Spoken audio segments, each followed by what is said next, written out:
ગુરુ ચરણ સરોજ રજ નિજ મન મુકુર સુધારી બરન રઘુબર વિમલ જસ જો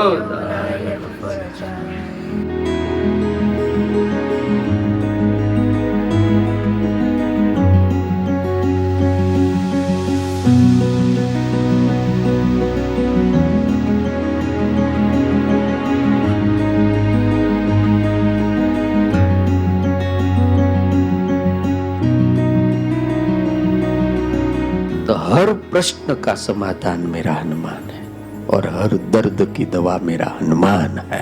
એટલે હું ઘણી વખત યુવાનો કહું છું કે પરીક્ષાની જિંદગી જ્યારે પૂરી થાય ને પછી જ જીવનની સાચી પરીક્ષાઓ શરૂ થતી હોય છે. ઓલી પરીક્ષાઓની જિંદગી હોય છે, સ્કૂલ કોલેજ, એ એટલું બધું અઘરું નથી હોતું, પણ જિંદગીની પરીક્ષાઓ પરિણામ પછી શરૂઆત થતી હોય છે. આ ક્ષેત્રની અંદર તમને કેવું રમતા આવડે છે ને, કેવું બેટિંગ આવડે છે ને, એના ઉપર આધાર. એટલે એવું જીવીએ આપણે બધા કે બાજુવાળાને ઈર્ષ્યા આવે કે આની પાસે કેટલું હશે, એ આપણને જ ખબર હોય. હા, આપણને જ ખબર હોય આપણે, પણ આપણે જીવીએ જ એટલું મસ્તીથી. હા, તમે રડશો તો એ ઉપાધિ ઓછી થઈ જવાની હોય તો હું તમારે ભેગો રડવા માંડું. બોલો, એટલે પ્રાર્થનાથી ઉપાધિ ઓછી થાય.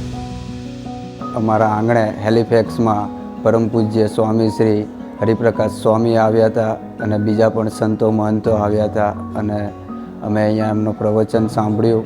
સ્વામીજીએ સત્સંગની વાતોથી શીખવાડ્યું કે જીવનની અંદર કેવી રીતે જીવવું, કેવી રીતે વ્યસનોથી દૂર રહેવું, કેવી રીતે જે શરીરને હાનિકારક વસ્તુ છે, જે આપણા ઘર પરિવાર બધાને હેરાન કરે એવા ખરાબ મિત્રો, એનાથી દૂર રહેવું.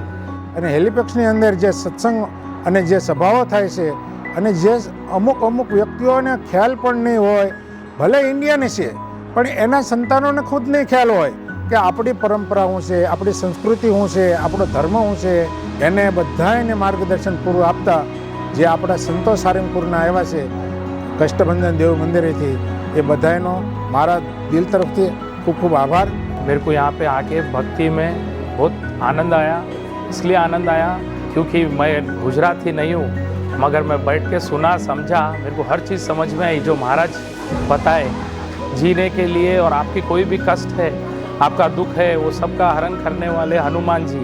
આજની સભામાં ઘણી બધી વસ્તુ એમને જે જીવનમાં ઉતરે એવી રીતે એમણે કહી છે કે તમે વ્યસન છે એ વ્યસનનું તમારે આજે જે દેશ છોડીને તમે આવ્યા એ દેશ છોડીને તમે આવ્યા છો તો એ વ્યસન નહીં કરવું, જે તમે મૂકીને આવ્યા છો એને ત્યાં જ મૂકી રાખો.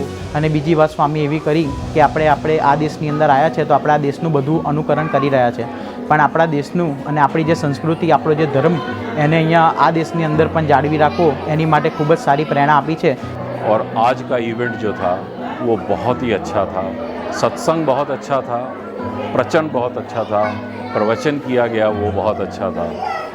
ઘણું બધું અમને જાણવા મળ્યું કે આપણે જે રીતે અહીંયા આવીએ છીએ તે રીતે આપણે આપણી ધર્મ, આપણી સંસ્કૃતિને આગળ વધારવાનો છે, એકબીજાને સાથ સહકાર આપવાનો છે. આજે સ્વામીએ બીજે એક પ્રસંગ કીધો હતો, એ પ્રસંગમાંથી મને એવું શીખવા મળ્યું કે આપણે ભગવાન જોડે જ માંગવું જોઈએ, બિકોઝ આપણા કરતા હરતા છેલ્લે ભગવાન જ છે. હરિપ્રકાશ સ્વામીજી પધાર્યા છે, સારંગપુરવાળા છે, એની ખુશીનો આનંદ કોને ના હોય. બીજા સંત મંડળના સાથે એમ થાય છે કે અમારા એવા અહો ભાગ્ય છે કે અમે એના ખૂબ ખૂબ આભાર માનીએ છીએ કે અમે એને ઈચ્છીએ છીએ કે એવરી યર એ હેલિફેક્સમાં પધારતા જ રહે, અમારા ઘરે આવતા જ રહે. જે અંકુરભાઈને લીધે અમને સ્વામીજીના દર્શન થઈ રહ્યા છે, હનુમાન દાદાના વિશે આટલી સરસ કથા અને વાર્તાઓ એમના થ્રુ, સ્વામીજીના થ્રુ અમને જે મળી રહ્યું છે પ્રવચન, એ અમારી માટે અદ્ભુત છે, અમૂલ્ય છે. એનો કોઈ જ રીતે અમે ઉપકાર બી નહીં માની શકીએ અને કોઈ જ રીતે આ જે પ્રસંગ થઈ રહ્યા છે એ અમને આવો લાવો કદાચ ઇન્ડિયામાં રહીને બી ના મળત. મારો પર્સનલ એક્સપિરિયન્સ છે કે જે મારા પપ્પા મમ્મીએ મને કીધું હતું કે બેટા ક્યાં બી જા, તું જ્યારે અટકે ને તો હનુમાન દાદાને યાદ કરજે, અને હું એ જ કરું છું. અને જુઓ કમાલ કે ક્યાં હું અંકુરભાઈને ને હિનાને ને એ લોકોને મારે કોઈ સંબંધ નથી, કોઈ ઓળખાણ નથી, પણ હેલિફેક્સમાં જ્યારે મને એમ થયું કે હવે અહીં કશું જ રહ્યું નથી મારી માટે અને હું શું કરીશ, તો પપ્પાએ ઇન્ડિયાથી એક જ વસ્તુ કીધી, બેટા હનુમાન દાદાને યાદ કરો. તો મેં હનુમાન ચાલીસા કરવાનું ચાલુ કરી દીધું અને આજે જુઓ અહીંયા દર શનિવારે અમે બધા ભેગા થઈએ છીએ અને હનુમાન દાદાને યાદ કરીએ છીએ, હનુમાન ચાલીસા કરીએ છીએ મળીને. અને આ દર વર્ષે સ્વામીજી આવે છે અમારી ત્યાં, અમારા દ્વારે આવે છે અમને પોતાને દર્શન આપવા માટે, જે અમારી માટે અમૂલ્ય છે.